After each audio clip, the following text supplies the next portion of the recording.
Hi, this is James Shogle with Westpac London's end of day report for Tuesday, March the 5th. Well, equity markets are in positive territory all the way through the European session.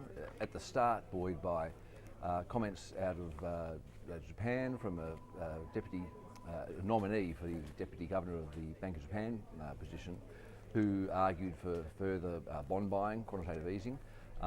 The Chinese are talking about increasing their budget deficit over the next year.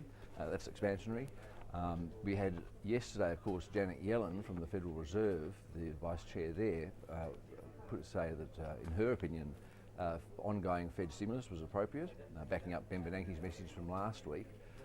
And we've got the Bank of England meeting this week, we've got the European Central Bank, and I think there's a sense out there that policy easing from the major central banks around the globe is still very much the major force to be reckoned with, and equity markets certainly like that cheap money flying around.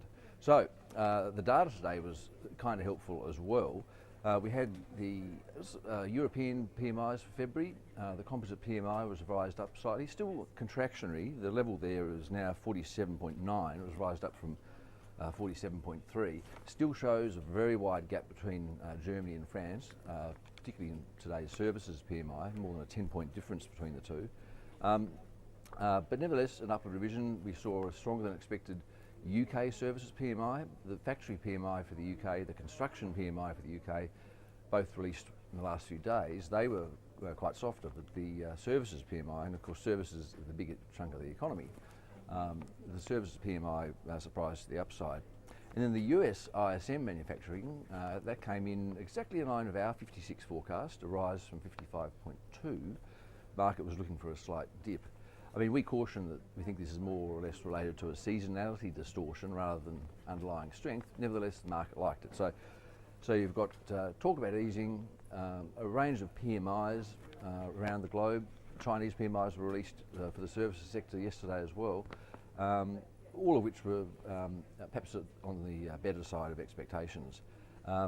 We did, however, have in the US the first read on consumer confidence for March from IBD, TIPP.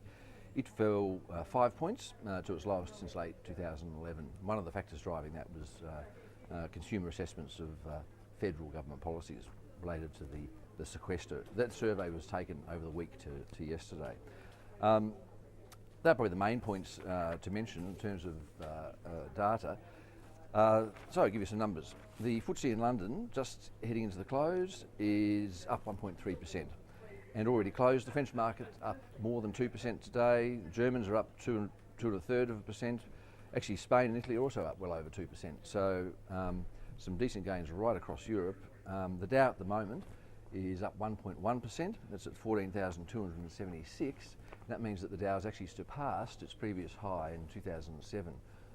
So basically, all the losses from the housing bubble bursting, financial meltdown, have now been reversed. Because the Dow is very different now to what it looked like in 2007, with companies like Kraft out and Cisco Systems in, but General Motors out, others in.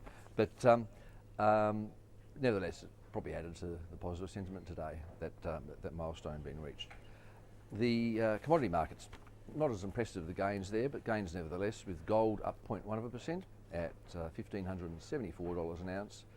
Oil up 0.25% today at $90.35 a barrel, and the copper price is up about 0.5%. The Aussie dollar is up 0.5% too. It seems to have benefited, as you'd expect, from talk of or speculation about easier policy around the globe, and the stronger US data actually kind of helped the Aussie as well today. It's at 1.023, 1.024 against the US dollar. We've got Aussie GDP numbers coming up Wednesday Sydney time, and we're looking for a 0.6% growth rate. Not much change from 0.5% in the third quarter of last year, and a slower pace of growth really than the Aussie economy used to be used to. Talk more about that tomorrow. Okay, bye.